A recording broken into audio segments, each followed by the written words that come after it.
പൊന്നാനിയിലെ ജനങ്ങൾ നൽകിയിട്ടുള്ളത് വളരെ വലിയ ഭൂരിപക്ഷമാണ്. ഞാൻ ഇലക്ഷൻ കാലത്ത് നാട്ടുകാരുടെ സ്നേഹവും അവരുടെ എന്തെന്നില്ലാത്ത ആവേശഭരിതമായ പിന്തുണയും കണ്ട് പറഞ്ഞിരുന്നു ഒരു മഹത്തായ വിജയമായിരിക്കും പൊന്നാനിയിൽ എന്ന്. ആ മഹത്തായ വിജയം നൽകിയ എൻ്റെ നാട്ടുകാരോട് എന്തെന്നില്ലാത്ത നന്ദിയാണ്. എന്നെ വികാരാധീനനാക്കുന്ന ഒരു വിജയമാണ്. എൻ്റെ നാട് കൂടിയാണിത് പൊന്നാനി. പൊന്നാനിയിൽ നിന്ന് ആദ്യമായിട്ടാണ് ഒരു നാട്ടുകാരൻ, പ്രദേശവാസിയായ ഒരാൾ പാർലമെൻറ്റിലേക്ക്, ലോക്സഭയിലേക്ക് തിരഞ്ഞെടുക്കപ്പെടുന്നത് എന്ന കാര്യം കൂടി കൂടുതൽ ഓർത്തുപോവാണ്. ജനങ്ങൾ നൽകിയ സ്നേഹനിർഭരമായ വിജയത്തിന് അങ്ങേയറ്റം വികാരമുണ്ടാക്കുന്ന, പൊന്നാനിയുടെ ചരിത്രത്തിൽ തന്നെ വളരെ തങ്കലിപികളായി എഴുതി വെക്കേണ്ടത് എൻ്റെ ഭൂരിപക്ഷമല്ല, ജനങ്ങളുടെ മനസ്സാണ്. പൊന്നാനി ജനങ്ങളുടെ മനസ്സാണ്. ആ മനസ്സിന് അങ്ങേയറ്റം നന്ദിയുണ്ട്. എത്രത്തോളം വലിയ സ്നേഹമാണോ എന്നോട് നാട്ടുകാരായ പൊന്നാനിക്കാർ കാണിച്ചത്, ആ സ്നേഹം 10 മടങ്ങ് തിരിച്ചു കൊടുക്കാൻ എല്ലാ പ്രവർത്തനങ്ങളും ഞാൻ നടത്തും. ഞാൻ കടപ്പെട്ടവനാണ്, ഞാൻ നന്ദിയുള്ളവനാണ്, ഞാൻ പ്രതിജ്ഞാബദ്ധനാണ്.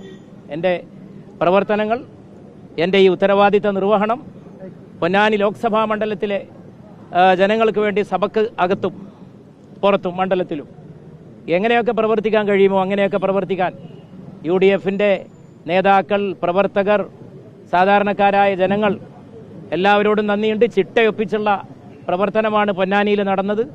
വളരെ വലിയ ഐക്യമാണ് UDFയിൽ.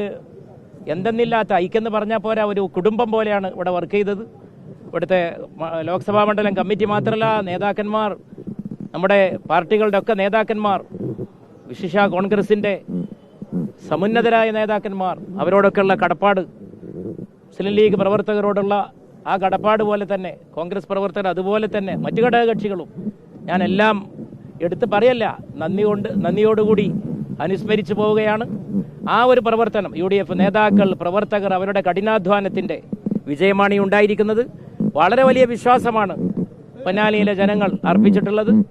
എല്ലാ വിഭാഗം ആളുകളും, ഞാൻ ജനിച്ചു വളർന്ന നാടാണ്, സ്കൂളിൽ പോയ സ്ഥലമാണ്, അങ്ങനെയുള്ള ഒരുപാട് ബന്ധങ്ങൾ, അതൊക്കെ സ്നേഹമായി വോട്ടായി ജനങ്ങൾ തിരിച്ചു തന്നിട്ടുണ്ട്. ഞാൻ നന്ദിയുള്ളവനാണ്. ഇത്ര ഭൂരിപക്ഷം നമ്മുടെ നേതാക്കന്മാരും നമ്മുടെ കണക്കുകൂട്ടലും ഒക്കെ നടന്നപ്പോഴും നല്ലൊരു ഭൂരിപക്ഷത്തോടെ വിജയം ഉണ്ടാവും എന്ന് കണക്കാക്കിയിരുന്നു. ഇത്ര വലിയ ഭൂരിപക്ഷം പൊന്നാനിയുടെ ഒരു ഘടന വെച്ച് കണക്കാക്കൂട്ടാൻ സാധ്യതയില്ല. കാരണം പൊന്നാനിയുടെ ഒരു രാഷ്ട്രീയ ചിത്രവും കൂടി ഉണ്ട്. പക്ഷെ നമുക്ക് എപ്പോഴും നല്ല വിജയം ഉണ്ടായിട്ടുണ്ട്. ഏത്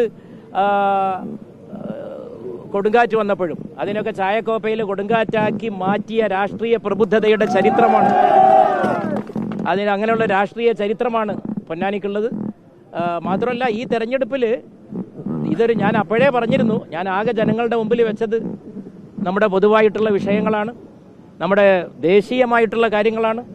ദേശവ്യാപകമായിട്ട് ഒരു മതേതരത്വ സർക്കാർ, ഒരു സംവിധാനം കേന്ദ്രത്തിൽ വരാൻ വേണ്ടി നടക്കുന്ന ദേശീയമായ മാനമുള്ള തെരഞ്ഞെടുപ്പാണ്.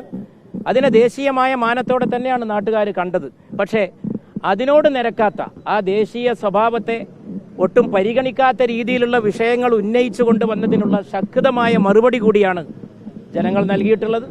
ഒരു ലോക്സഭാ തെരഞ്ഞെടുപ്പിൽ എന്താണ് ചർച്ച ചെയ്യേണ്ടത്, ആർക്കാണ് വോട്ട് ചെയ്യേണ്ടത്, എന്ത് മാറ്റമാണ് ആ വോട്ട് കൊണ്ട് ഉണ്ടാക്കേണ്ടത് എന്ന കാര്യത്തെപ്പറ്റി ദേശവ്യാപകമായിട്ട് തന്നെ ജനങ്ങൾക്ക് നല്ല ധാരണയുണ്ട്. ഉത്തരേന്ത്യയിലൊക്കെ കണ്ടില്ലേ, UP ഒക്കെ കണ്ടില്ലേ, അഭൂതപൂർവമായ മാറ്റങ്ങളാണ്.